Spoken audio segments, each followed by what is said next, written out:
All right. Welcome to the Locker Room, episode 1. Yes, I am that uncreative. I'm just going to name it after the channel. This is going to be up on Spotify and where you get your podcast from everywhere as well. I am your host, Captain Paul, with my co-host. What's going on there, Fajardo?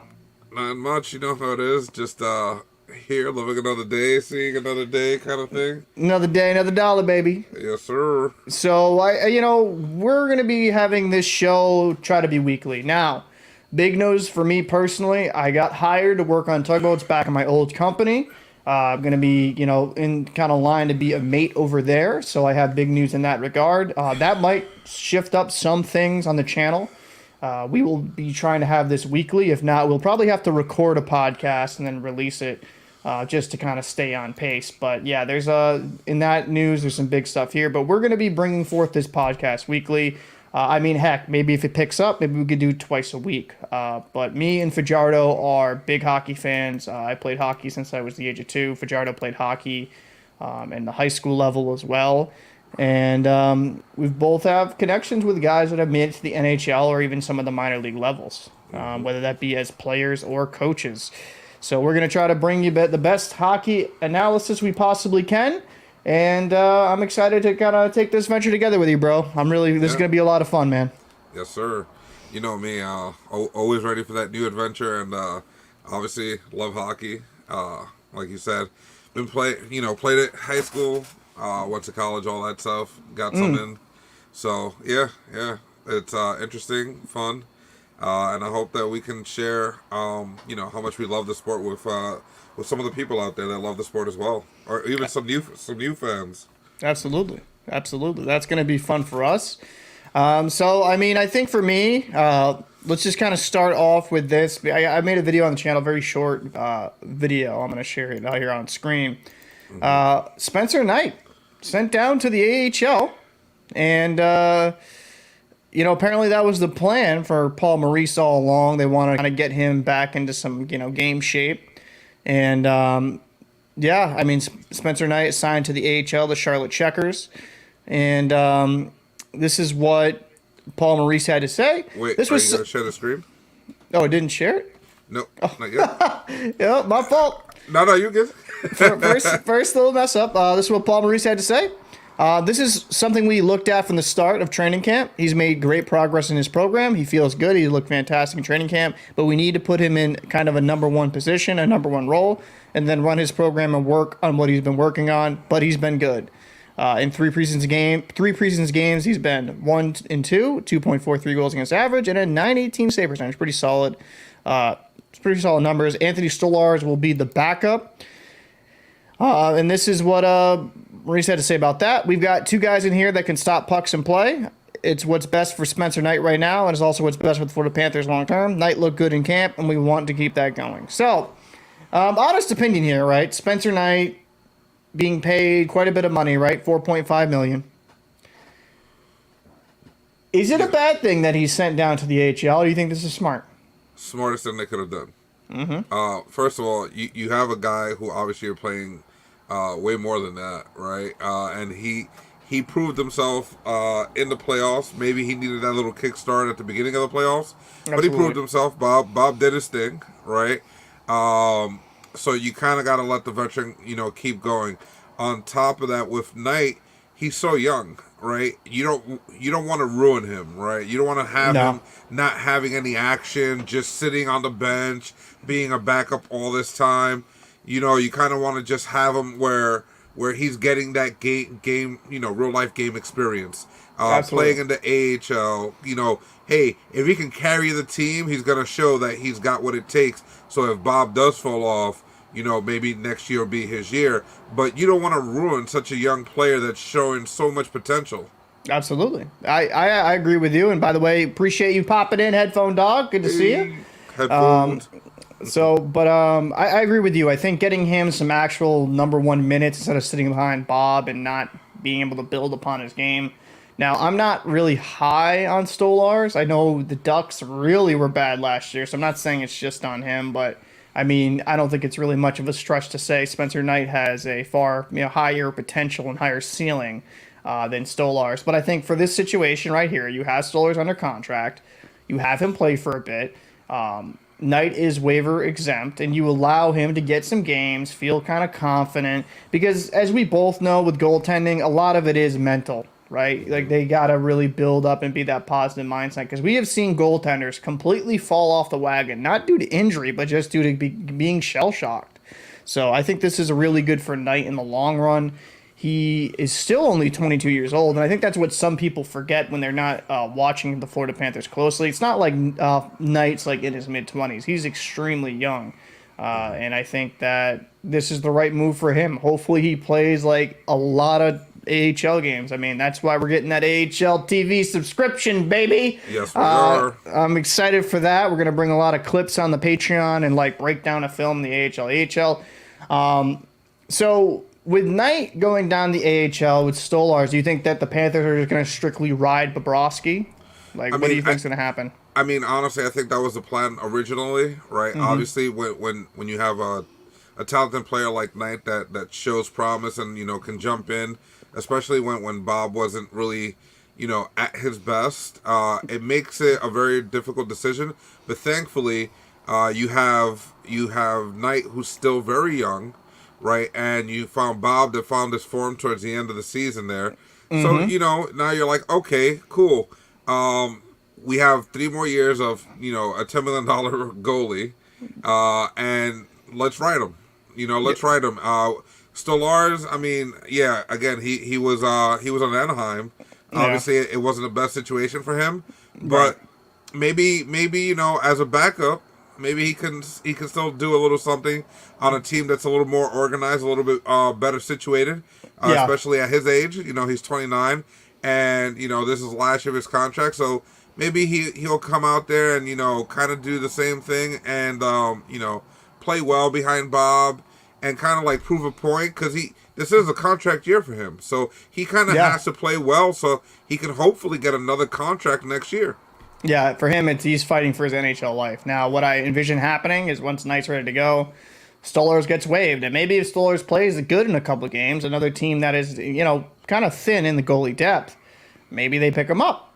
That's actually another thing. This actually might be the best thing for Stolarz if that is the situation that happens, if they don't keep 3 goalies on the roster.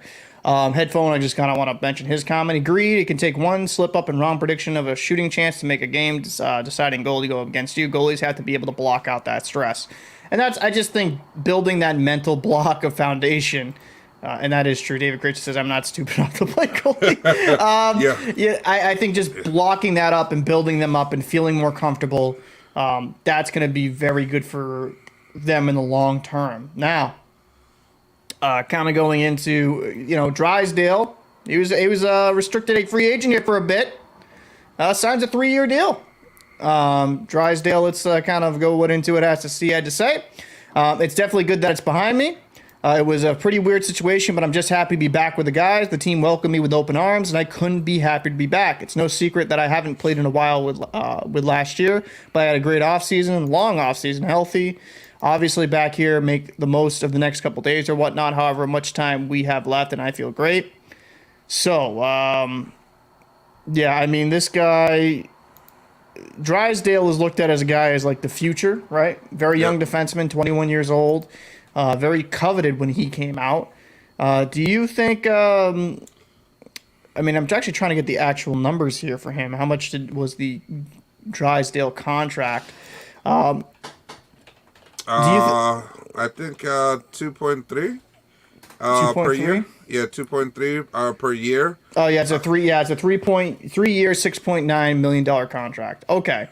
I think for him, you're kind of going on the potential. That's what you're mainly doing it. Mm-hmm. At this point with the Anaheim Ducks, I don't think it's kind of wild to say that you're not looking to compete right now. You drafted Leo Carlson, and I think he's going to be a solid player in his own right. But I don't think it's kind of a stretch to say that, hey, like, the Ducks aren't going to be a playoff team this year, right?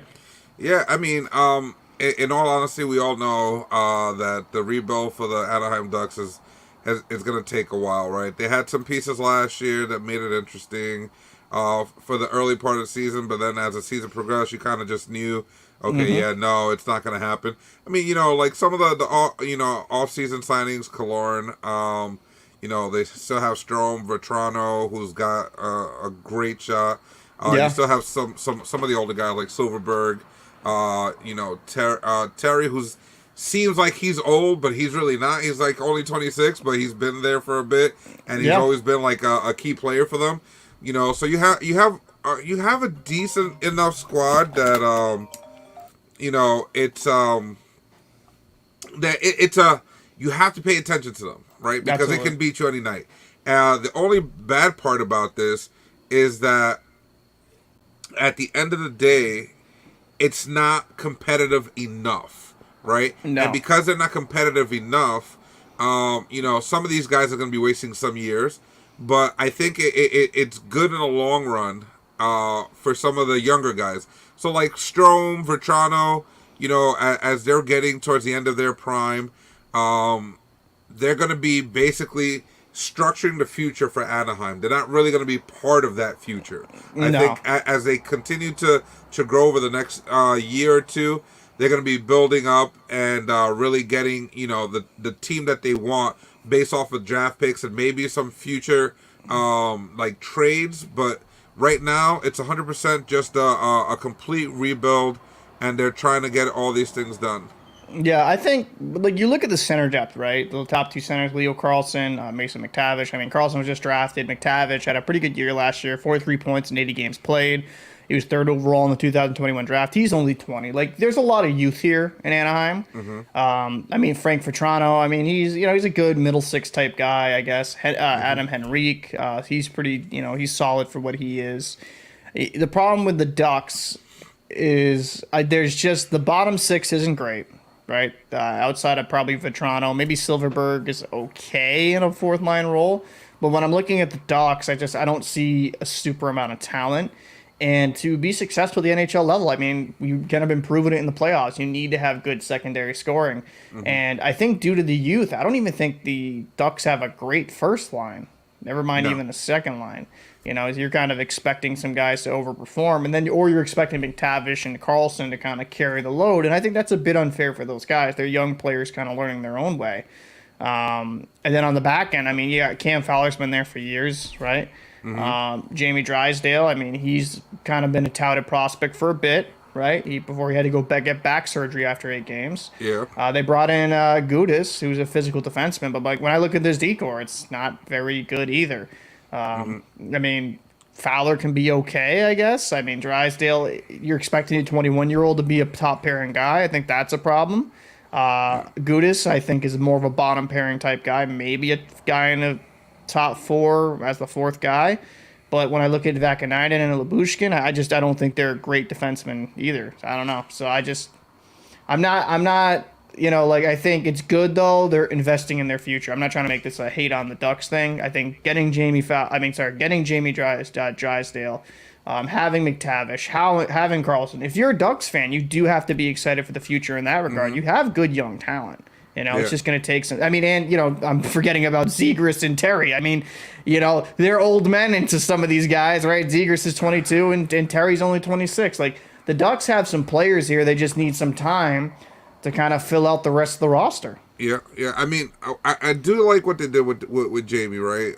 With Drysdale, because for them they're paying for what they're expecting, but they didn't over exaggerate like some other teams that they'll pay somebody $6 million, $8 million, $9 million a year, and they haven't performed to that level, right? So it's kind of like one of those like, hey, listen, we're gonna give you a little bit more than an average player, but we're not gonna go crazy. We're gonna give you a couple of years to prove it. And if you prove it, obviously, then you will get a bigger contract, right? And I think that had to have been the conversation when agreeing upon this contract. Is like, we're gonna give you 3 years. You may cost us more after these 3 years are done, and you shine like a star. But if you don't, it's one of those where if you're an average player, then we paid for what we're getting, and you're getting paid for what you are. Yeah, I mean, I don't think that's really a bad thing. I think with the Ducks, they have a ton of cap space, but they're not going to go acquire anybody. I think they're just going to be fully into the rebuild, and I think that's good though, because they're probably not going to be. I mean, they're going to be towards the bottom end of their conference, so then they get another high draft pick. Then you kind of keep maximizing it. if I'm a Ducks fan, I'm looking at it like I got some exciting young players like McTavish. I have Carlson. I have Zegras. I have Terry. I have some guys that keep it entertaining certain nights. And then on the back end, you have Drysdale to be excited about. I mean, if I'm the Ducks, like just keep going the path you're going. You know, maybe you move Gibson if he doesn't want to keep being in a certain situation. I don't know what his personal feelings are on this, but you know, hey, the Ducks should be good in a few years. That's what I believe. Maybe not 2 or 3, but maybe like 4 or 5 years down the line when their draft picks and stuff kind of like yield their harvest. Yeah. They should be in a good spot. I agree. I think they have a 5-year plan at least. Because next year they have their top 3 picks. Next year they actually have quite a few picks, right? They have their first round draft pick. In the second round they have 2 draft picks, and in the third round they have 3 draft picks. So that's something, you know, that I'm pretty sure they're either gonna leverage to get to make a trade or something along those lines, but or maybe just use the picks and, you know, pick wisely. You know, getting someone in the second or third round, you can find a gem. Sometimes you find hidden talent, or you get guys that may have fallen down and, you know, were overlooked, things of that nature, that could actually help build your team in the way that it needs to be built. And if they draft properly, I think that, you know, maybe 4 to 5 years, you have a really strong team. Absolutely, and that's where you got to kind of keep it as a Ducks fan. Now, I made a video about this one also. Matthew Patras, right? Okay. My man, he made the big club, baby. Made the big, nice ad. You know, good ad. Nice ad. You know, got to get those ads so they get paid and not me. Bruins takeaways. Matthew Patras stamps NHL roster spot as preseason wraps up. 5 points in 5 games. He was over 55% on the dot. You know, you kind of saw a little bit of him because I already kind of had my opinion on him. You know, what do you think about this young guy playing and kind of making a team? He's only 19 years old, played for Guelph last season, had a pretty damn good season. What is your thoughts? All right. So let's face some facts, right? The Boston Bruins still have some talent remaining. They didn't lose everything, but they did lose a lot. Yeah. Now you're finding some talent that has some life, young. Maybe some guys that can help revitalize the team in a different way, you know, because you've had your captain for a very long time. Now you have someone new. It's not the same captain. Yeah, he's been around for a while. Marchand has been around for a very, very long time, but it's a different captain than what they're used to. It's a different looking team, and you know, now you have some young guys that are going to try and breathe some new life into it, and that's great for Boston, and that's great for the team. And when the fans can you know support a player like that, a young player that's trying to make it and making it, you know, that only helps the team, right? Because it kind of takes away some of the pressure from the players individually. Like, oh, they need to do this and they need to do that. And they're like, oh my God, can you see? It's something different. It's something new, and it gives the fans some, you know, like aspiration of what the team can be. So it's a great move for them. It's a great move for the young man. I think that it's great all the way around. I mean, what is the worst that can happen, right? You've already got a pretty depleted starting roster, right, from last year to this year. It's a big down change, the middle, yeah, right. You know, so hey, you got some new fresh legs, something different, something that can, you know, maybe change it up or give you a different look. Hey, why not? You know, and then just build off of this. While this is happening, you can also line up some other things around. Maybe you find something else, you know, that's in the minors, or maybe you find a trade for someone else. But it gives the Boston Bruins and this young man a new beginning and a new opportunity. So I think it's great for everybody involved. So I think with Bruins, with Matt Patras, right? I think he's looked really good. He's very poised with the puck. He doesn't play like a rookie. He does not play like a rookie. And what I mean is, like, some rookies, they'll get into certain situations and they'll freak out and they'll do the dumb play, right? And I know it's preseason, so I'm not trying to read too much into it. But this guy reminds me a play style in certain ways of David Krejci, right? He's calm. He's methodical. I think he has a little bit better of a shot than Krejci. I think he's a little bit more aggressive also shooting the puck. I like a lot what I see. He was really good in Guelph. And let's say Patra, he plays in Boston to start the season because it looks like he made the team. And they don't send him back to the OHL because after, was it 9 or 10 games, they have to send him back to the O if he's not going to stay on the main roster. Yeah. For me, keep him. I think you just keep him. This is a season where you don't have amazing center depth. Is it a lot to ask a young guy to be a top 6 center? Yeah, most likely, but Zaka, JVR, and Pasta have looked pretty good together. I think Marchand, DeBrusque, and Patra could be good. And then Charlie Coyle gets slotted to where he should be, a third-line center. That's what Charlie Coyle is. I don't think he's anything more than that. When you ask more from Charlie Coyle, you start to see kind of the holes in his game. He's a good puck possession center. But outside of that, right, he has some really nice plays. I'm not saying he's just completely one-dimensional, but he doesn't have enough offense, in my personal opinion, to be in a top 6. I mean, a 45-point guy, that's kind of anemic, in my opinion, for a second-line guy. The reason why the Bruins were so damn good last season, right, was because they had so much depth scoring. And maybe Patra goes in there and, maybe he can be around 40, 50 points, but then you have this guy who has a little bit more talent. And then, the one thing I would say about the Bruins that has impressed me throughout the preseason is some of the young guys like Beecher, who I'm not super high on. They drafted him in the first round, but he's outplayed certain guys, and I think he could be a viable fourth-line center for the Bruins. So you have 2 young centers on relatively cheap contracts. The Bruins still have a really good decor. Yeah, you brought in Orlov and you lost him, but I mean, looking at the decor, Grzelcyk, McAvoy, Lindholm, Carlo, the bottom pairing, I think Laurie's going to probably make a name for himself, maybe not right out of camp making the team, but I think eventually will be called up. And then you have, him, Forbort, or Shattenkirk battling out for that bottom pairing. I think the Bruins, are they anywhere near last season? I don't think that's reasonable to expect because I think when you lose a Hall of Fame center like Patrice Bergeron, of course there's going to be a drop-off. When you lose a veteran second-line center like David Krejci, of course there's going to be a drop-off. But, I think with Ullmark and Swayman, they should be solid again. The Bruins team, while I don't think is going to be as dominant as they were last year, they could potentially surprise some people. Yeah, no, agreed. I honestly, when you said, I'm not going to butcher his name, you say it better than I do. Patra?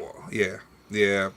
Patra? Is that Yeah, what it is? it's like it's Patra. Like it's because I try to do Poitras because like the I, but so I just ignore that. It's just Patra, baby, because that's how he pronounces it. Okay, so Patra, right? He actually reminds me of a younger Michael Pekka, right?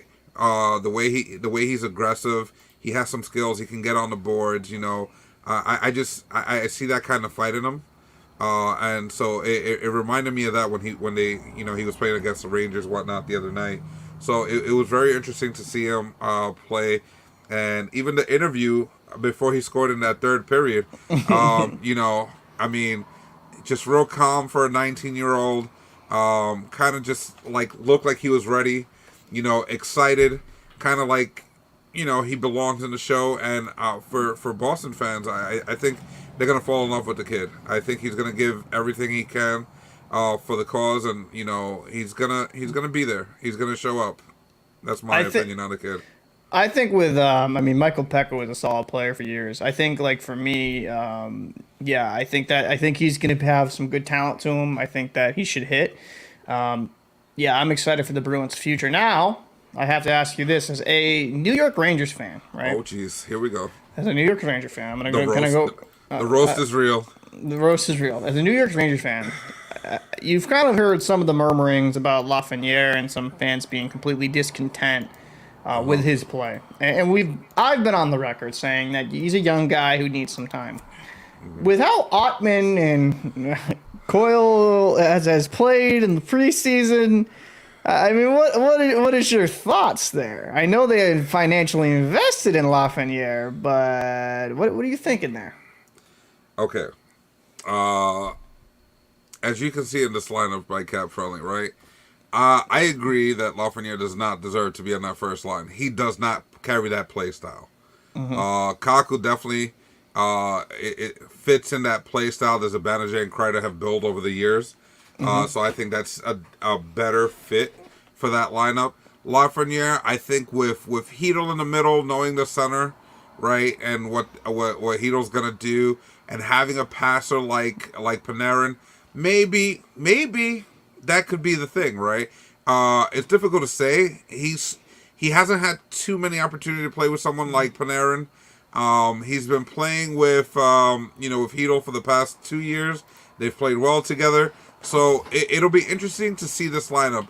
Hedel wasn't really there for most of the preseason. He has a slight injury, but he did get the A this year. So that's one of those things to be proud of for Hedel, and I'm pretty sure that he's going to take that on his shoulders to work harder and lead his line. And I think that this combination with Panarin, Hedel, and Lafreniere could actually be something that may work for them. It really may work for them. Now, I see here they have Coyle with Trocheck and Wheeler. Not a bad one. They seem to have had some chemistry during the preseason. Coyle's been with the Rangers minor league team for a couple of years now. He's worked his way to this point, and I think he definitely deserves an opportunity. He's proven, over the past couple of years on the preseasons how he's gradually gotten better, and I think that this is probably his best opportunity to try to fit into the roster. And for the Rangers, that's good because they have a lot of talent, right? They tend to get a lot of talent, and their biggest problem is how they put the talent out there, right? So with Coyle, it wasn't like Lafreniere. With Coyle, they groomed him in. They had him in the AHL for the past couple of seasons, and you saw the growth. You saw the building blocks of the player he's becoming, and I think that now is probably the best time to have him out there. Obviously with Ottman, he seems like he's ready, but you don't want to make the same mistake that you have with some of the other younger players that you've had, and throw him out there to the Wolves in the NHL right away, where it could harm him more than it can do good for him. Maybe have him do a full year in the A.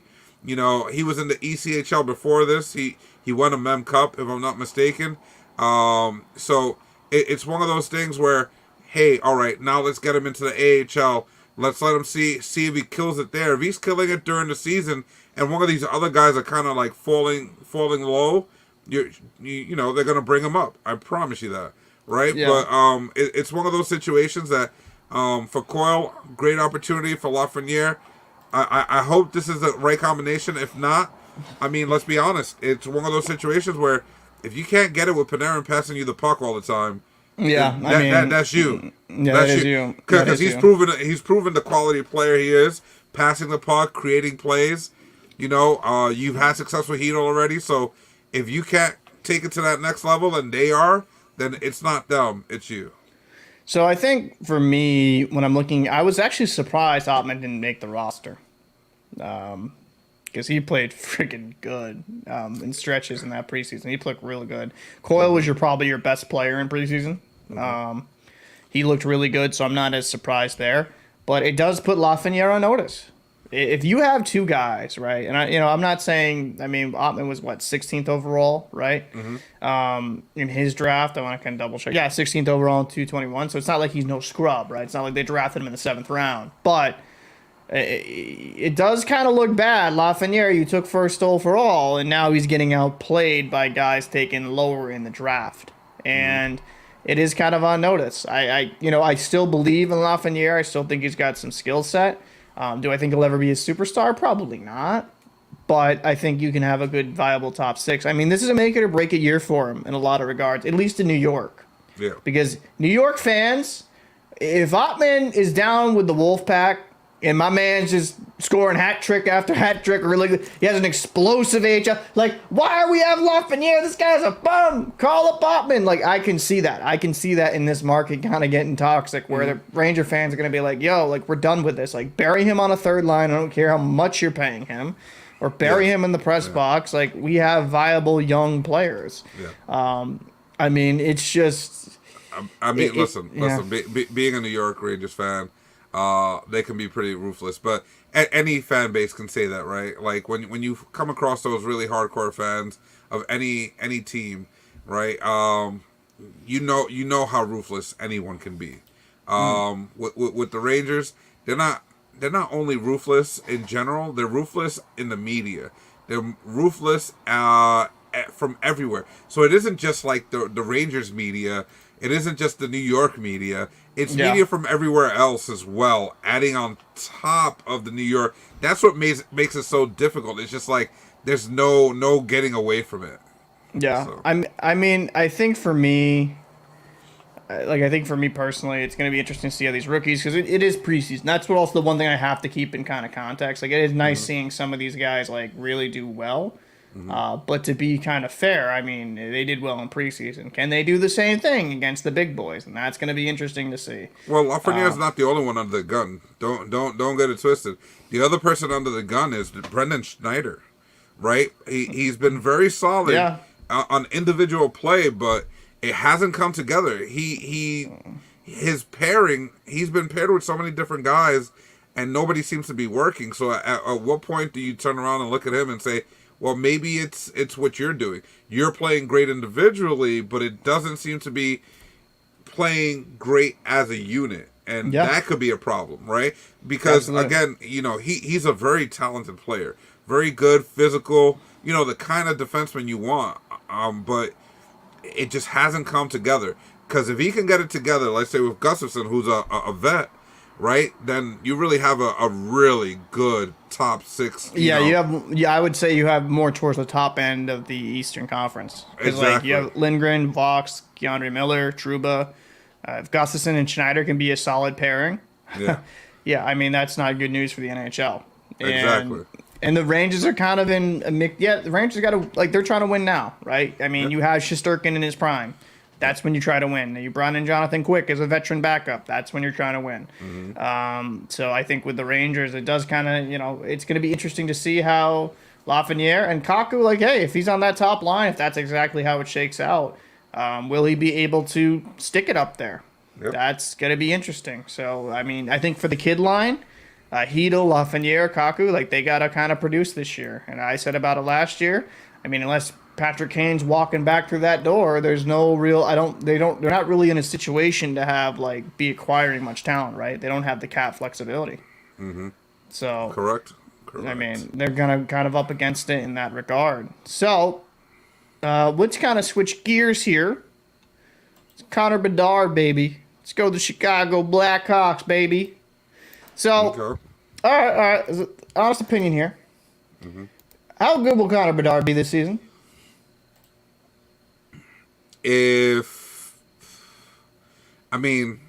on who his wingers are, let me see. Ryan Donato at a top line. I don't like that. Yeah. I don't think that's how that shakes out. Sorry. Listen. There's a lot of questions, right? Because right now a lot of eyes are on him. But the problem is what's around him, right? What's around him, is it going to hinder him or is it going to help him propel? For a guy like this, you would hope that he finds his way. Obviously, he struggled a little bit in the preseason, but he didn't seem off his game. It didn't translate immediately like everybody hoped it would. And I think that if he has a 40-point season, that's great for him. Yeah. You know what I mean? Don't forget, it's his first year. He's 18, for crying out loud. I know. You know what I mean? Listen, if he has a 20 to 30 point season, that's great. All right? Because he's playing with men. He still hasn't even grown into a man yet. We'll be lucky if his Adam's apple showing, right? Just saying. Right? He's that young. Right? So it's one of those situations where, hey, listen, don't he has a possibility to be a generational talent, right? That's what we all said. Yep. Everybody agrees on this, right? It doesn't mean that it has to be at the beginning of the generation. It can take a little bit of time. It may take a year or two. I agree with you to an extent. I think if he's got to at least score 40 points this season for it to be at least a moderately successful season. And I think for that would be pretty good for him. The Blackhawks don't have great talent around them, man. Well, that's what I mean. It's not great. Right, you're saying 40 points, but that would be on a regular team. Blackhawks are not a regular team right now. They're below par. I'm saying if he's going to be up to the status of what some people are saying, I'm saying in spite of this, in spite of the team, he scores 40 points. That'd be like wildly successful. On a regular team, I could see Bedard like an average NHL team, more towards the middle of the pack. I could see maybe 60, 50, 70 points. 70 points. Yeah. Yeah. I mean, just in the right situation and right line combinations. I mean, some people want to say, oh, we struggle in the preseason, but when you actually watch the games, he was impactful, but then players would start like, oh, okay, well, we just got to shut this guy down or just kind of focus on this guy, and they found into issues. Connor Bedard was absolutely fantastic in junior. It is a different game. You're playing against men. You can't get away with some of the stuff you did as juniors at the NHL level, or you will literally end up with a concussion, to put it very bluntly. Broken back, broken back. Broken legs. We've seen a lot of young players that get pretty hey, welcome to the league, kid type moments. And he's only 5'10". Like, you got to take that into consideration too. He's not a big guy.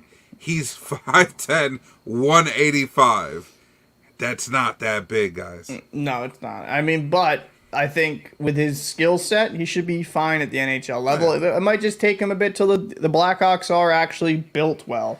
I just right now with the talent, like the lack of talent, honestly, it's a little bit much to ask too much of him. Do you think though? Do you think he'll be like a Crosby? You think he'll be like a McDavid? Like, will he be like an Ovechkin, like a generational guy, like his generation? Will he be like that at the end of his career, considered in that type? I mean, I know McDavid's in the middle of his, but you know what I'm trying to say. Like, you think he'll be kind of that respected? The fact that that's a question that plagues the entire NHL right now is somewhat silly. The guy hasn't played his first NHL game. All right. Oh my God, what is he going to be at the end of his? Bro, enjoy the freaking moment. All right. Jesus. Damn. Oh, man. Son. I'm just saying, like, everybody's like, oh my God, what's he going to be by the end of his career? Really? Does he even have it? If we were to stop everything right now, do we have a career for him? Nope. Yeah, I mean, I get what you're saying. I think it's so much additional pressure. It's just ridiculous. I mean, but that's the first overall pick, pretty much with every draft, every sport. They're gonna have these ridiculous expectations. For me, I remember when Connor McDavid got hurt his first year. He was still good at his points per game pace, but like people were saying, oh, he's too fragile. He'll never be anything at the NHL level. People do kind of like, oh wow, like some of the takes were kind of hot, kind of spicy. Of course. For me, hey, I think he's gonna be viable. I think he'll be a very good player, but this season, am I looking at him being a superstar? No. It's just there's not enough talent around him. He's a young kid. He's 18 years old. He'll have moments, though. There will be moments this season with Bedard where you're like, God damn, that was sick. But I don't think it's realistic to expect night in, night out for him to be the most dominant player on the ice. Yes. In my opinion, if you give him the time, it's like the Field of Dreams. If you give him the time, he will come. Right? He will make it. I think that my answer is yes. I think he will be a generational talent if groomed properly. But he can also be generational disappointment if done the wrong way. I mean, I think that's fair. I think that's relatively fair. I do. I'm not mad at it. It is what it is in that regard. I'm actually kind of curious, right? So, with the Arizona Coyotes, right, and them lack of having an actual rink, and then the Tempe deal getting taken away from them, they're kind of coming into a season where, let's just call it what it is. They're kind of like homeless in a sense. They're playing in a college arena.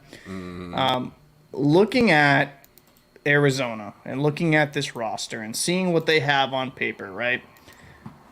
I think they'll probably be a little bit better than people expect. I do. I think Clayton Keller's a really good player. Schmaltz is pretty solid in his own right as well.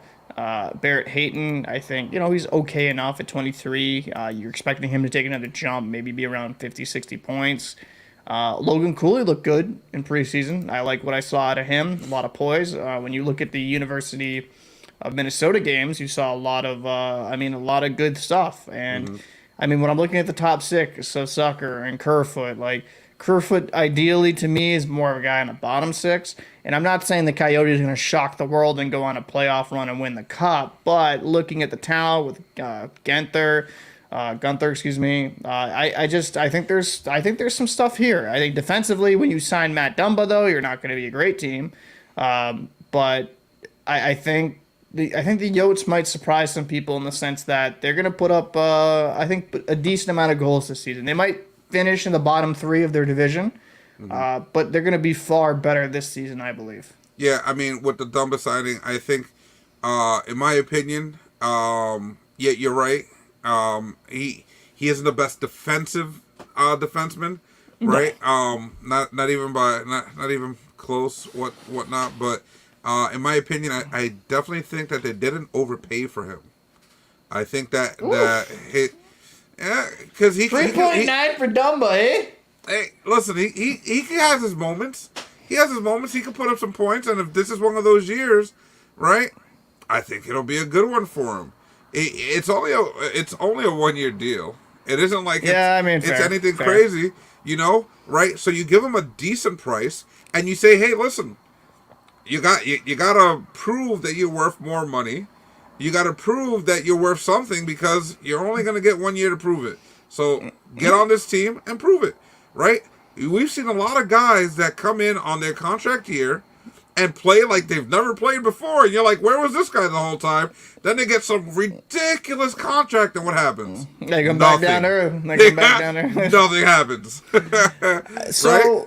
I mean, Vemelka, I think, is a good goalie. I know that stats wouldn't indicate it, but like when you watch the games, it was like, there wasn't much in front of him. Yeah. But like with the Yotes, though, they got some decent offensive pieces. I think there's going to be, some battling there. I mean, I think there's hope with the Coyotes in the future.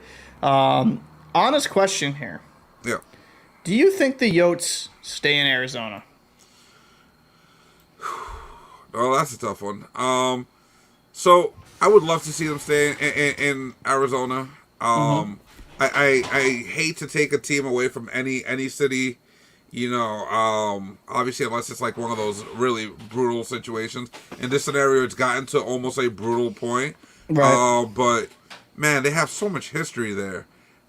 It would be sad to see them go, but what's right for the franchise will be what's right for the franchise. And at this point, if the state and the city isn't cooperating with you to try to get you the best location for you and for the state and for the city, then you know what? Then it is time to go. And I think that they've reached that point where, it's time to go. I wish they wouldn't, because let's face it, those Coyote jerseys are fire. I love them. I love those Coyote jerseys. The Kachina jerseys. Yeah, but the Kachina jerseys fire. I hated when they got rid of them and they went with that weird dirt, desert brown. It was like, why? Yeah. Like, you had such a nice jersey. Exactly. I remember, like, with Keith Kachuk would play on that team, Jeremy Roenick. Exactly. It'll be sad to see that history go. Shane Doan, obviously. Shane Doan was a stud for a long time. Legend. I don't think Arizona survives, man. In this regard, the Tempe deal that was offered to them was like amazing. Like most sport franchises would be dying for that type of deal. Like most governments would love that type of deal. And they're like, nah, see you later. That's like, we're not going to do it. And, Arizona State, I think it's a cool atmosphere in a regard, but let's be frank, that's embarrassing at the NHL level. Right, like you have ECHL team arenas with more crowd capacity. It's not a good look. I'm just being real. There, huh? I'm being real there, man. I mean, like the Orlando Solar Bears, bro, sell out more than the Yotes, and that's so. Like to me, the best thing in their future would be like, hey, let's kind of stop being a Mickey Mouse run situation and go somewhere where there's going to be supported. And there's going to be probably some Arizona Coyote fans might not like when I say this, but Arizona is a really shitty state to have a sports team. It's not a good state at all because look at how they do with the Cardinals. Look how they do I mean, God, even with the Phoenix Suns or the Arizona Diamondbacks, It's tough. It's fickle, tough. man. It's Yeah, fickle. it's tough. And I can't really blame them. You ever been out in the Arizona summer heat? Like, nah, I'm good. Like, so I don't really blame them in that regard. But the Coyotes, I think, being one of the smaller market, like, the smaller sports market, not having like the pull of the NFL, the pull of the MLB, the pull of the NBA. It's very hard to kind of be successful in that market, in my opinion. Now, I'm not saying there isn't Coyote fans. I'm not one of these, people that say, oh, they don't have no fans. They have some passionate fans. Yeah, and I feel bad for them, but I just think the money, the attendance, it kind of shows like maybe going to Houston would probably be a better idea. Yeah, I mean, what really sucks, in my opinion, right? You know me, I'm more of the people first, and when I mean people, I mean everybody. That includes players, and I feel bad for the players, right? Because first of all, it's almost embarrassing to you as a player to play in such conditions, right? Which 100%. takes away so much from the individual players and what they can be doing and how much they can, really, what they can really do as a team. So when they do bad, you wonder, are they doing bad because they're doing bad, or are they doing bad because, they're doing okay, but you have the added pressure of the embarrassing situation that the team is in. You know what I mean? So that could be a thing.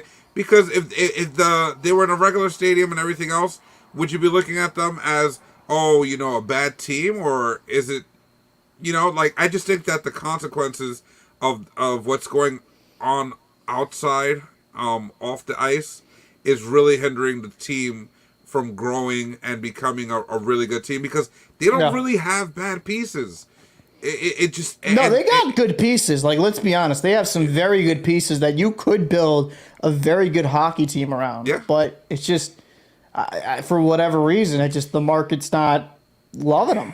Yeah, it's tough. It's really unfortunate, because I think in a few seasons, if they keep building the way they are, the Coyotes should be back to playoff relevance. I do believe that. They have enough pieces there to be successful. So kind of switching gears here, right? Because we also wanted to cover more West Coast teams on here. Me and you have East Coast bias. You're from, the city of New York, and Yes, I sir. am from the city of the Boston. I think for me personally, it's going to be interesting to see how things shape out here with the LA Kings. Yeah, So that's exactly who I wanted to talk about, because you know what? Listen, I'm a man of my word, right? And I know when I'm wrong, and I will say it here very clearly. I was extremely wrong about that team last year going into the season.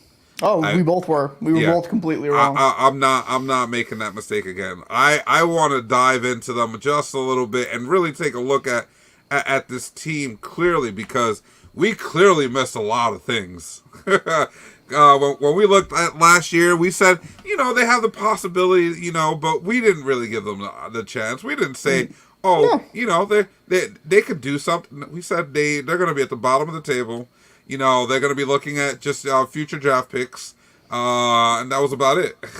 No, we weren't very high on them coming out. And to be fair, though, the one thing I'll be fair is we did question their goaltending. Yeah. And that was an issue until they ended up trading for Korpisalo. Yeah. Now, looking at the LA Kings here, you got, Byfield. He went down to the AHL with Ontario Reign there for a bit, got called up, and he looked pretty good. I like his size. I like his presence. And he's playing the wing, but he's naturally a center. I think him with Kopitar is a good fit. Kempe played pretty damn good last year at 40 goals. Yeah. Fiala, Pierre-Luc Dubois. You have good players here on the Kings. And I think that while nobody's going to, say that they have the highest prolific scoring team in the NHL, they got some decent depth. I mean, if you look at the third line, you have a couple guys with over 50 points with Deneau and Arvidsson. Mm-hmm. That's really good, deep Secondary production. scoring, yeah. Yeah, I mean, and it's like you have a guy on the fourth line, right, Lazat, with 34 points.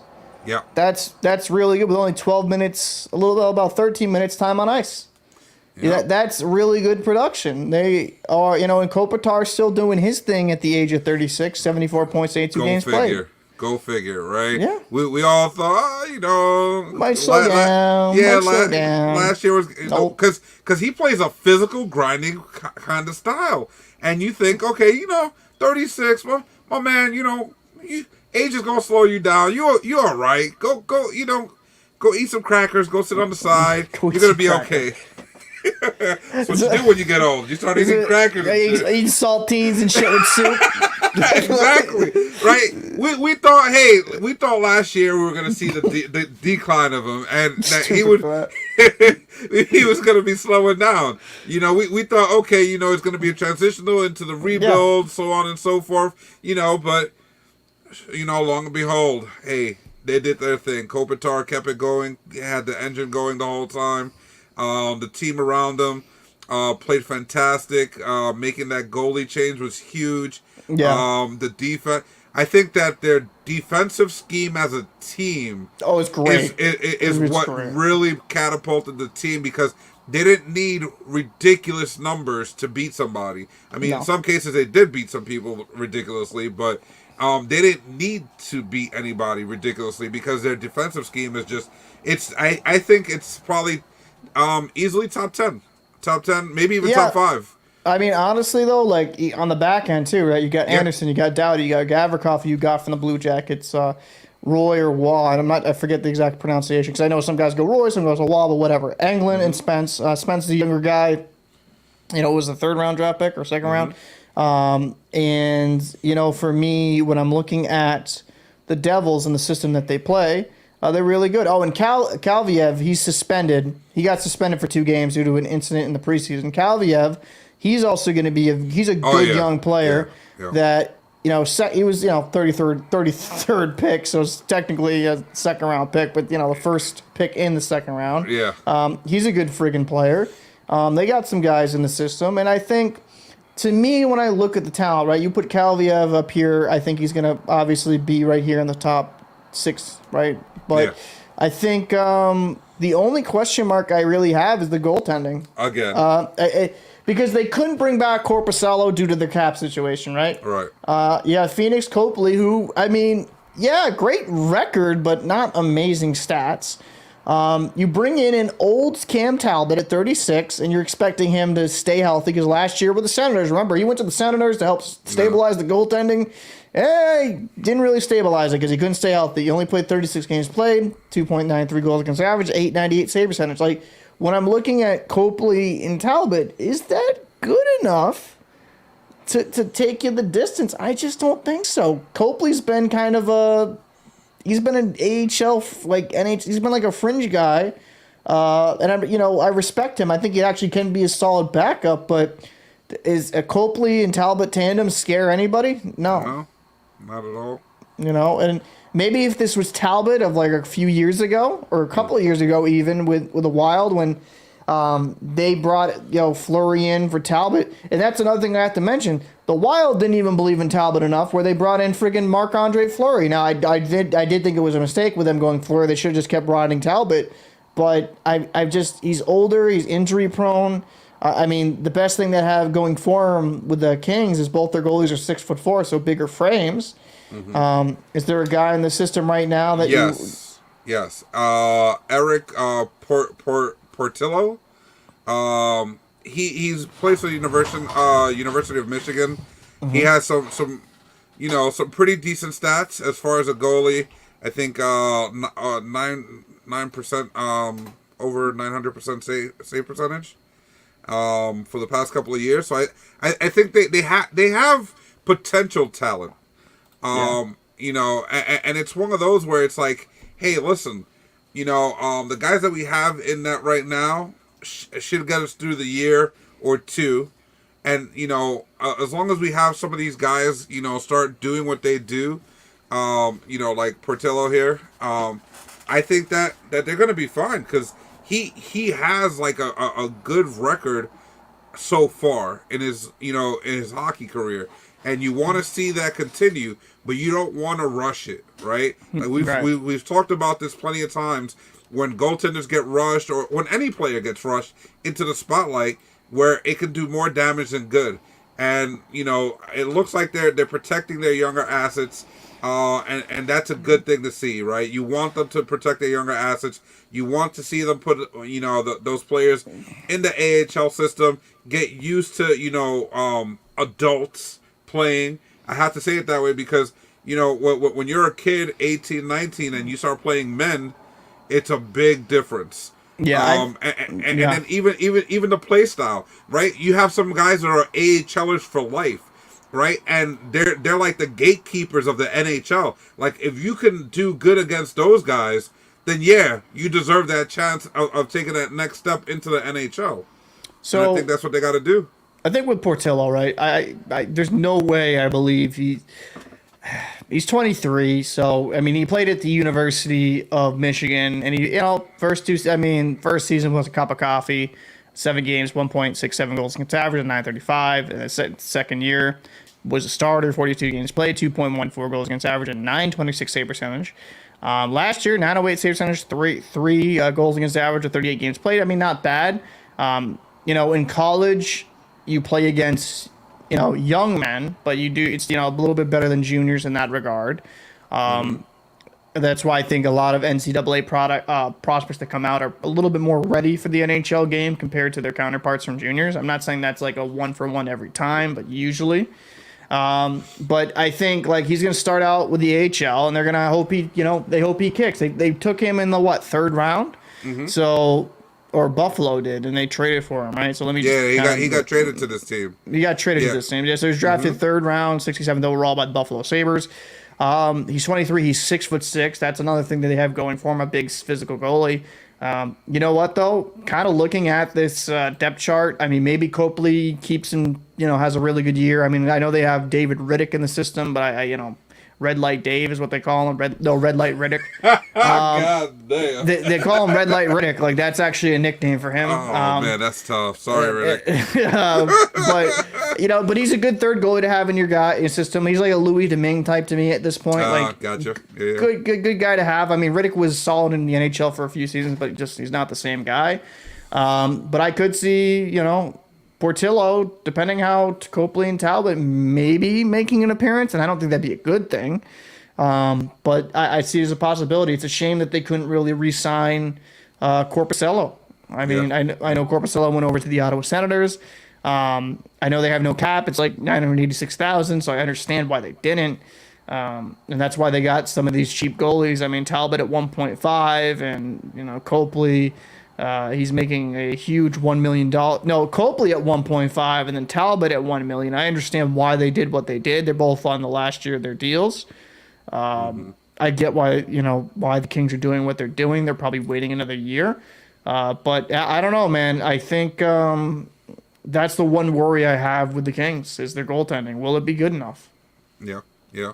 Agreed. I think that. Well, you know what? No, not at all. I'm not worried. You know why I'm not worried about their goaltending? Because defense? Their defensive structure makes up for the lack of goalie potential, a goalie attributes all the way around. They're just so good in front of their goalie that the goalie just needs to stand there to make a lot of saves. And they cover it pretty well because even in the playoffs they did a really good job. They almost took out who was it? Edmonton? Yeah, I mean, they brought him to the distance. Honestly, and you got to think about it. It wasn't that the goalie was spectacular; it's that the team played spectacularly in front of him. And that's actually what's going to be interesting to see with Corpuscello when he goes to Senators. Will they be able to kind of play that defense? Good luck. So I brought up the Calgary Flames because it's actually, fun fact. This was my youth hockey team logo growing up. So except it was a green flame. But so I've always liked the Flames in that regard. Calgary didn't do great last year. They underperformed. Didn't do this. Huberdeau. 55 points in 79 games played, not so hot. No. Not so hot. I mean, and Lindholm was even rumored in some trades due to his contract situation. Yeah. Yeah. So, elephant in the room, Jacob Markstrom was terrible last year. Yep. Vladar wasn't much better. And some of it could have been the team in front of him. But I'm not sitting here and saying both of them were just completely had no fault in it. Do you see the Flames bouncing back? I think they come back with some real desire to prove some points. I think that Huberdeau is going to look back and be like, Huberdeau is going to have to have that chip on his shoulder, because there's been way too much talk about, we know who won that trade, and we all know what trade we're talking about now. Yeah. Everybody knows what trade we're talking about. I don't even need to say it, right? But we all know who won that trade. As of last year, once the playoffs started, we all know who won that trade. Yeah, man. Right? Period. Like, there's no questions anymore. Right? So, if you want it to be a question, Huberdeau is going to have to play out of his mind. Right? He's going to have to put up that 13 or 17 point production again. He's going to have to do that. Yeah. I mean, right? He's getting paid $10.5 million. He should be producing around 90 to 100 points. That's expected. Yeah. That's expected. I think it's going to be a big year for him. I mean, in all respects to Kadri, I think Kadri did what you expected of him, right? Defensively, he kind of was suspect at times, though. I mean, yeah, it's tough. In that aspect of stuff, but he put up the points, right? He for $7 million, though? $7 million points. I would have expected 60 to 70. Got close to 60. Just saying. I mean, maybe I'm just being too harsh. I just wasn't a big fan of the contract because they were overpaying him for the Avalanche. I definitely think he was a $5 million player, not a $7 million. I think I stated that before. Yeah, but, dare I say it, he's got championship pedigree. I'm just going to end the stream off that. I hate that shit. It's so dumb. Bro, did you not hear it? Put me on the fourth. Put me and you on the fourth line with Nathan McKinnon, and we just sit there, drink beers. McKinnon, Rantanen, Landeskog, we would win a cup. Like, come on. Like I'm not saying Kadri was a complete plug. I'm just saying that Kadri was a perfect cog in that system in Colorado. Yep. The problem that I think with Kadri is that I think he's a couple $1 million overpaid. And I think, I just, to be fair, though, to the Flames, I actually don't mind their center depth. Like Lindholm, Kadri, Backlund, that's a pretty damn good center depth. Yep. And you know what? I think Huberdeau is going to bounce back. Is it going to be over 100 points? I'm not sure. But I think he'll be around maybe 80, 90 points. He's a good playmaker.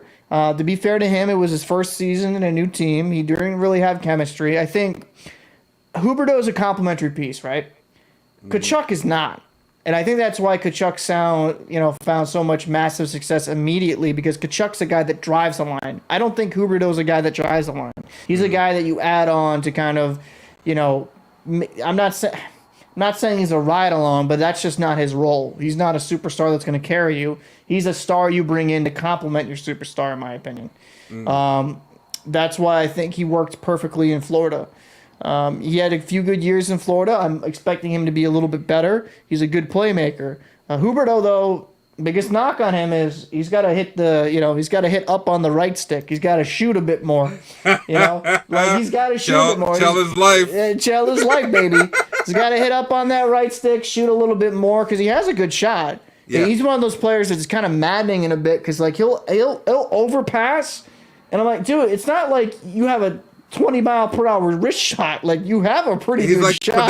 He's like a lot like Oh, Panarin. my God, yeah. Like, those two guys, like, listen, guys, you guys have a stick, and it's not just a passing stick. You can take a shot. Just take the shot. Take the shot. But, looking at the Flames, I think the decor is pretty solid. Is there, like, am I saying it's an elite decor? No. But Anderson, Uyghur, quality guys. Hannafin's solid. We've seen him throughout his career. Yep. Tanev, when healthy, can be solid. Yep. Zadorov, I think he's okay in a bottom pairing situation. Is he overpaid? Yes. But he's big, he's physical, and that's what you expect. For me, what I kind of am anticipating going into this season, though, Jacob Markstrom is going to bounce back, baby. My man had an awful season, man. He was terrible, and it's not all on him. But I believe in him. This guy was drafted by Florida, looked at like a failure. So then he got shipped off to Vancouver. Kind of okay in Vancouver, ups and downs, but then he found his game the last few seasons there. And then he goes to Calgary. Okay, first season, not great. Second season, he's in Vezina discussion. Last year, he was, not good. I mean, hey, technically, if we're going on trends, every other season he's good. Okay. And I think Markstrom has a chance. He's shown the mentality to overcome adversity.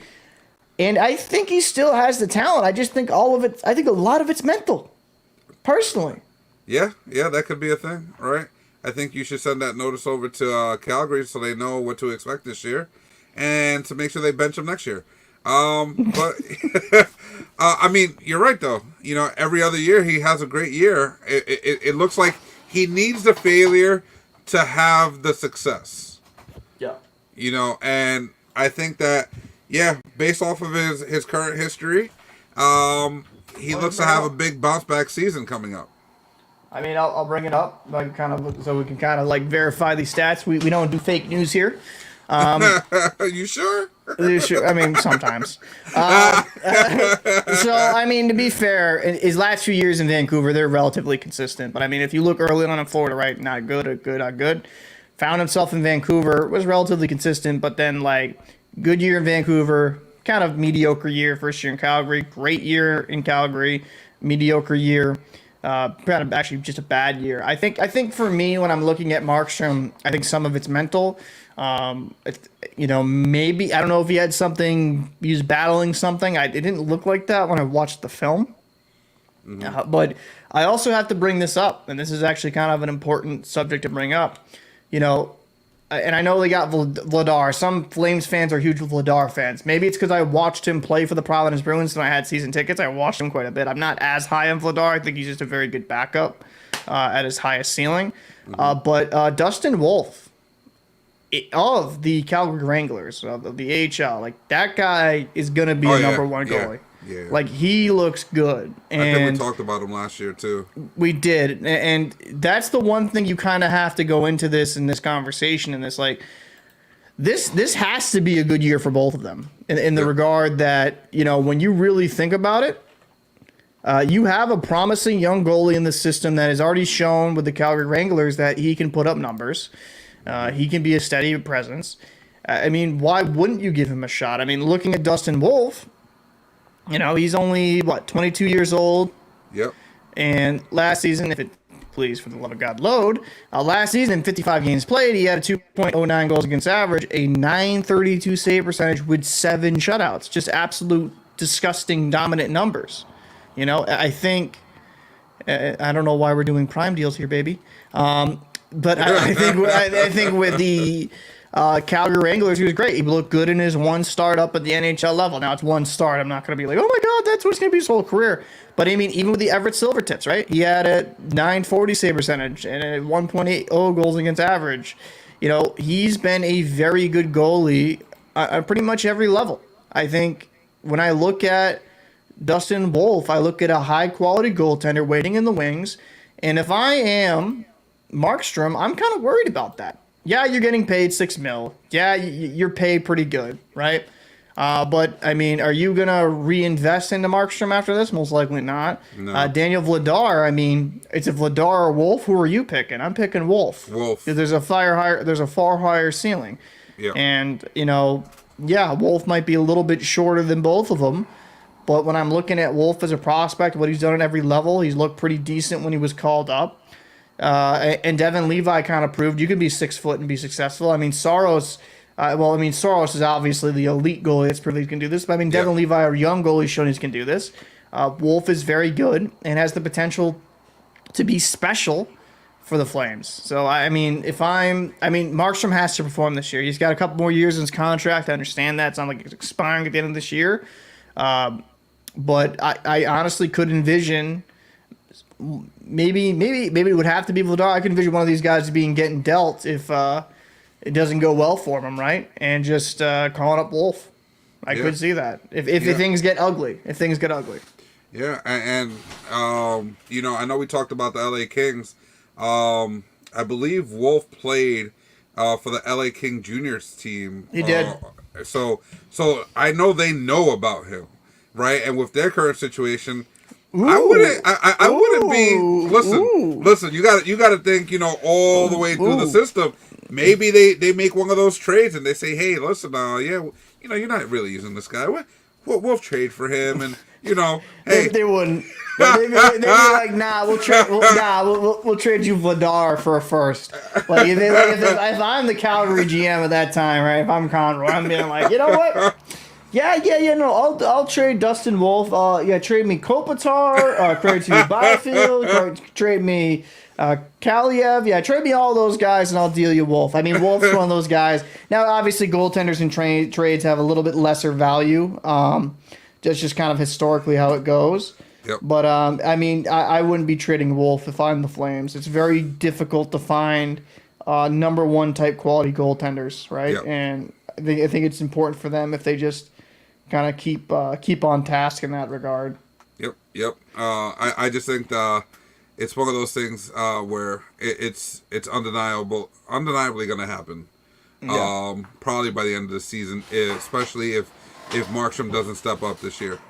Yeah, you know, I mean, so. I think if Vladar and Markstrom are average, Wolf probably just stays in the AHL to get more development and get games. And then next year, I think next year is going to be kind of a real opportunity for him. But if one of them struggles mightily, I mean, shit. I mean, if Vladar is really bad, I could see him at the waiver wire. I'm just being honest. Yeah. I mean, I'm just being honest with that. So, I mean, we've talked about a lot of different teams around here. Let's go into the Colorado Avalanche. And I know this is a West Coast focused show. My co-host came in here and said, dude, we're only focused on Eastern Conference. I'm like, well, bro, we're on the Eastern Conference, you know. But he's right. For the people, we got to be a little bit more better about that. So the Colorado Avalanche now, Landeskog, he's out, so this is going to be adjusted with the cap. So we'll have about 525 available after Landeskog's officially put on LTIR. And so the Avalanche, they lost to the Kraken, right? They lost to the Seattle Kraken attack. Yes. And it was, you know, some people thought they could go deep again. Nathan McKinnon is the second best player in the NHL. Rantanen is filthy in his own right. Mm-hmm. And Nichushkin wasn't, you know, he had dealt with injuries. He's a very good player. Lehkonen as well, very good player. They ended up trading for Ryan Johansson. He can be a quality center. Mm-hmm.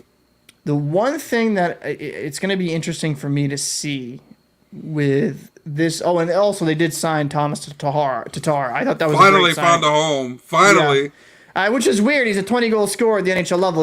That was an interesting. Yeah, extremely interesting all season for that guy right there because we both said it. Third line God. Like, he puts up the points. That's the type of guy you want on any team third line because he can put up goals, assists.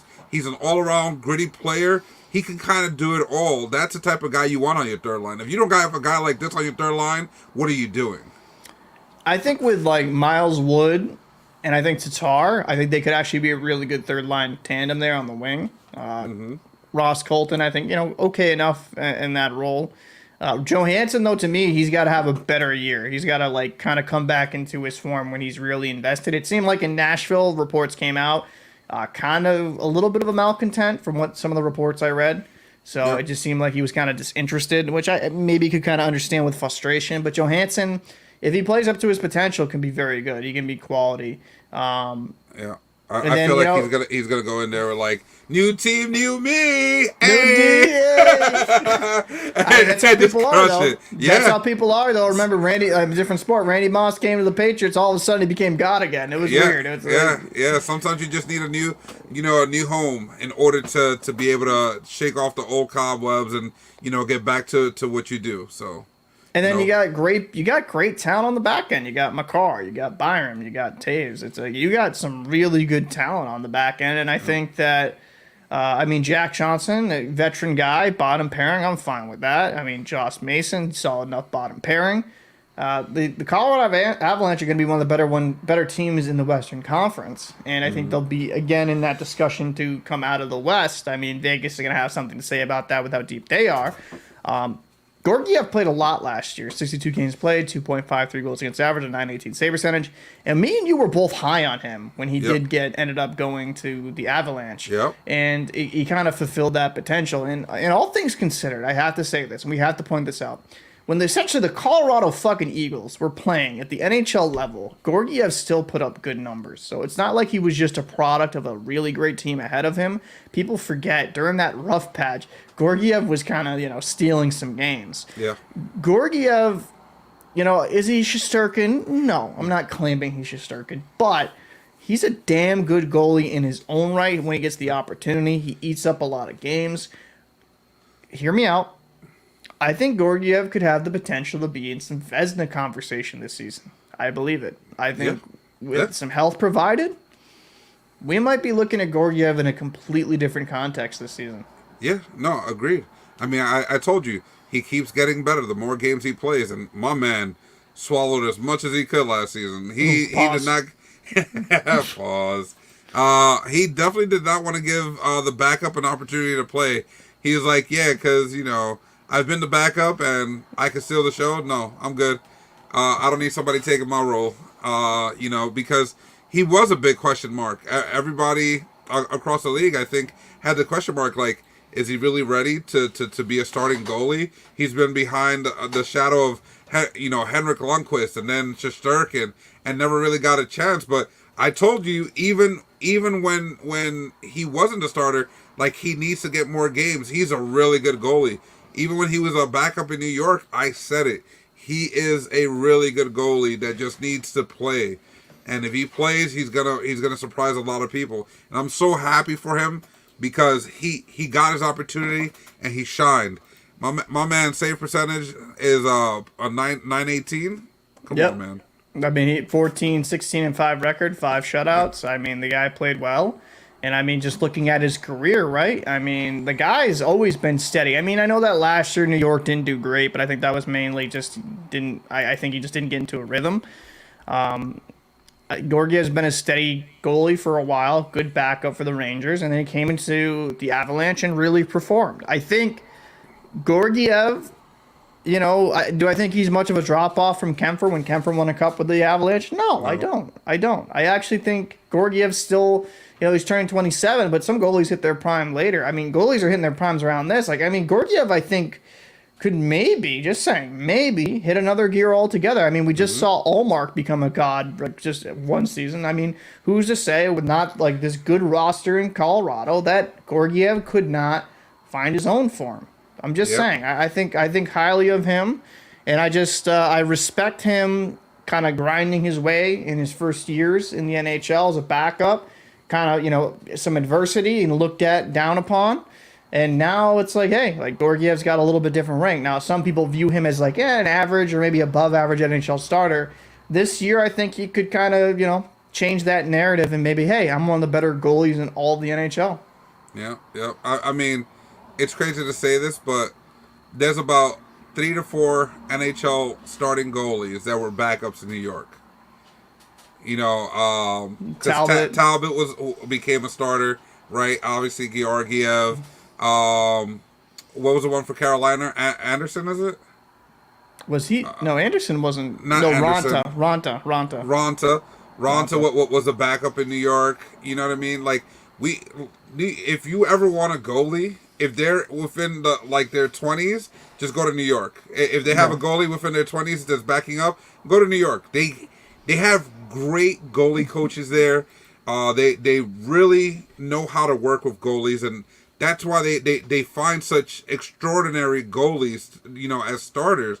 But they also have extraordinary goalies that are backups that never get to play. And if you catch them at the right time, you have a starting goalie coming off of their backup system, 100%. Absolutely. I actually, Vancouver Bruins are good at getting goalies. Who's another good team that's good goalies? Oh Jesus! There's a couple like goalie farms, quote unquote, in the NHL, and like Yeah. you definitely want to hit up New York. Like, yo, you know that Hartford Wolfpack goalie you're not gonna use? Yo, hit For me real, up. because the Rangers have one right now in their system that he looks like he has a potential of being something good. Another 2 years, and he could be that good. So we'll go into our last team here before we kind of wrap it up. Let's go into the Vancouver Canucks, man. They were not very good last season. Kind of struggled a bit. It wasn't great for them. Let's just call it what it is. Now, some people are saying they're going to finish in a playoff spot. I don't know about that. But, they ended up trading the god, the legend himself, Bo Horvat. And my man cooled down as soon as he went to the Islanders because for the Islanders, they don't believe in offense; they just believe in defense. So, Pettersson, you got Miller, you got Brock Besser, who kind of lost a step because Manko looks good. I mean, I'm not saying this team is bereft of any type of talent. I'm not. Mm-hmm. I don't think the bottom six is great, though. I mean, Connor Garland's solid, but I mean, Jack Stanika is on an NHL roster for the Vancouver Canucks. Exactly. That's and maybe some of these younger guys hit, but I'm like, look at the decor. Decor sucks. I mean, Quinn Hughes is good. Tyler Myers, like, the only reason he's still an NHLer is because he's 6'8". Huh? I mean, Ian Cole in a bottom pairing, that's okay. But like when I'm looking at the decor, it's not that great. Yeah. No, I mean, the only thing that this team really has going for them is that nobody's over the hill. Everybody like in their 20s, like mid-20s, like, you're getting to your prime, hopefully, right? And for Vancouver, they're hoping that they're reaching their prime, that they take that next step in their careers for some of these players, and for some of these players that they find what they've lost, right? JT Miller has proven that he can be consistent now, 2 seasons in a row where he's put up some really good numbers. But the team around them, you kind of want everybody else to kind of do the same thing. And it's one of those things where it's just like, hey, can everybody else, show up? If everybody else shows up, then you have a team to reckon with. But right now, it's kind of just like you have 2 players on 2 different lines that are showing up and a couple of complementary pieces that show up here and there. That's not going to win you games. It's not gonna get you to the promised land of the playoffs. And then your defense, again, it's very, very shaky. It's like, what are you guys doing? What do you have here? Hughes, probably your best defenseman easily. Myers, getting paid like it for sure. Oh yeah, for sure. Then you have the Myers guy who, like you said, probably should be dumped. He should be on Nickelodeon playing some games there. He should be playing in Abbotsford at the AHL. He's just like he's atrocious. Saucy had some good talent. He's one of those guys that it's like, okay, he can do something, but may need a more competent partner. So maybe you'll see Ian Cole at his older age just step up and play with Saucy and maybe have more of a solid top 4 and have that have a weaker third to try to do something. But I think Saucy in a fourth in a bottom pairing is a little bit better. I mean, he can be okay as a fourth maybe. It's just when I'm looking at the defense, it's just not good enough. It's just not good enough. You're expecting McWard to come in and be a stud. I mean, that's a lot to ask of a young guy. Yep. I mean, I'm not really high on him. Now, the goaltender, Thatcher Demko, and I'm going to say that I'm a Boston College Eagles fan. Watch him Hockey East, so I'm biased. Totally but I don't even care. It's okay. I don't even care. I believe in Demko, though. He was really good early in his career. Still was decent just the year prior, but last year he had some injuries and tried to play through it, and they shut him down. He didn't look like himself. I mean, bringing Casey DeSmith, I think that's a solid backup. I mean, I think the good goaltending should be okay enough. I don't believe in most of the bottom 6 with the Canucks, and I just don't think the defense is good enough. I just don't. I think when I'm looking at this roster, it's just not good enough right now. But, the one caveat I'll have to say is this, right? Mm-hmm. I mean, oh yeah, Mikhailiev. Okay, Mikhailiev. That's right. He's gonna be. Is he actually healthy again? Yeah, he's day to day. But I mean, he'll actually kind of. I actually don't mind him as a player. He looked pretty solid. But I mean, when I'm looking at like this team, I mean, the one thing you have to say is like, hey, you got some young. It's young team, so you're hoping maybe in a couple seasons you'll hit. It's just the roster construction of this team is weird. It's just me. Like it's a little weird. It's a little weird. It's a little off. It looks like a undecisive, I guess ownership slash management. Like you don't know which way you want to go, and you're kind of just testing the water.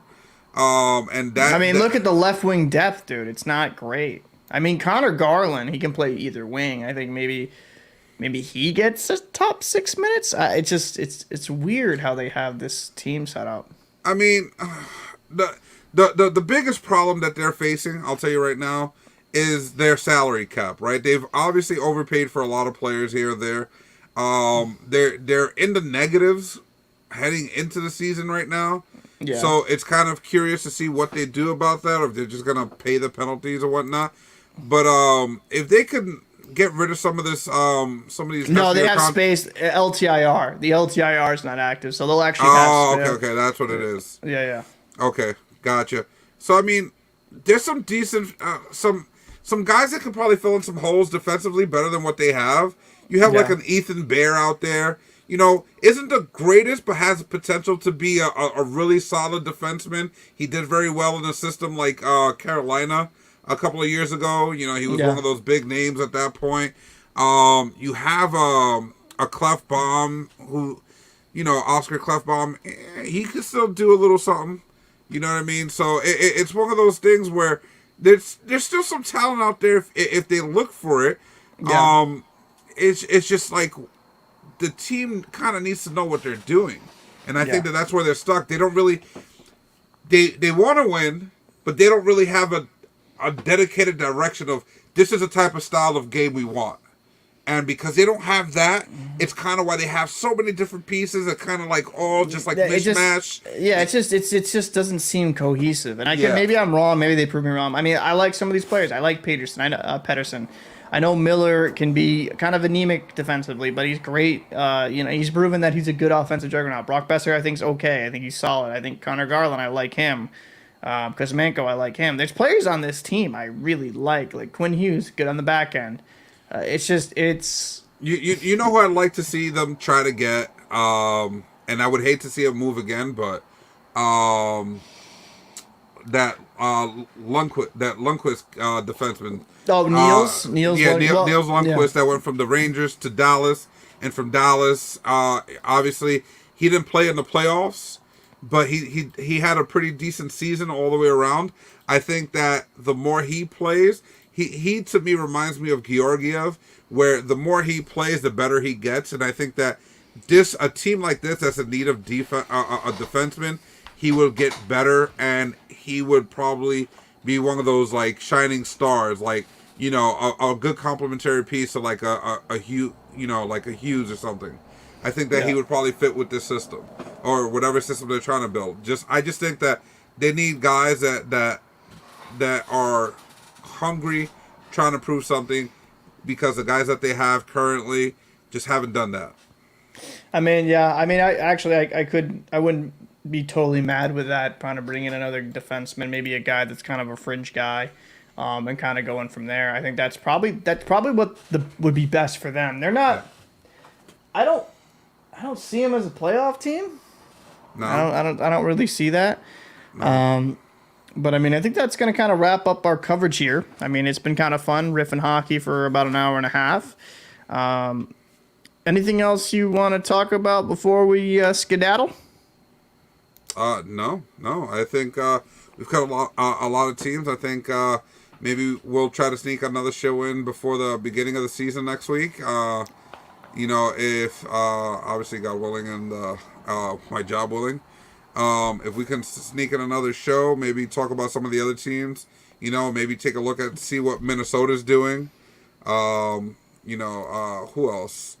What Detroit's looking like. They had a lot of interesting pieces move that way. Who else? I mean, Buffalo, still kind of interesting to see what Buffalo's looking like going into the season. Montreal, right? A lot of letdowns there last season. So there's a lot of expectations going into this one. Ottawa, another team. They won the offseason last year and did nothing with it. How you call it? See what they're doing. St. Louis has been very quiet over the past year. See what they're bringing to the table. Don't want to talk about Toronto. No, thank you. Excuse you, it's Toronto. Toronto, whatever. Yeah, and that's no disrespect to Toronto fans. It's just like at this point, everybody has said what they've said, right? Yeah. And there's no more to talk about. Like now, I want to see them play. I want to see them prove their point. I want to see them, do what they're setting out to do. Because honestly, they have such a good team that it even if you're not a Toronto fan, it's still upsetting to see so much talent not get anywhere. Yeah, I mean, it's going to be interesting to see how the Maple Leafs kind of shake out and how they do. So we're going to be making this weekly, maybe, a couple random surprise show as well. I think Friday, Saturday is going to be kind of the designated day, probably Friday, right? Yeah.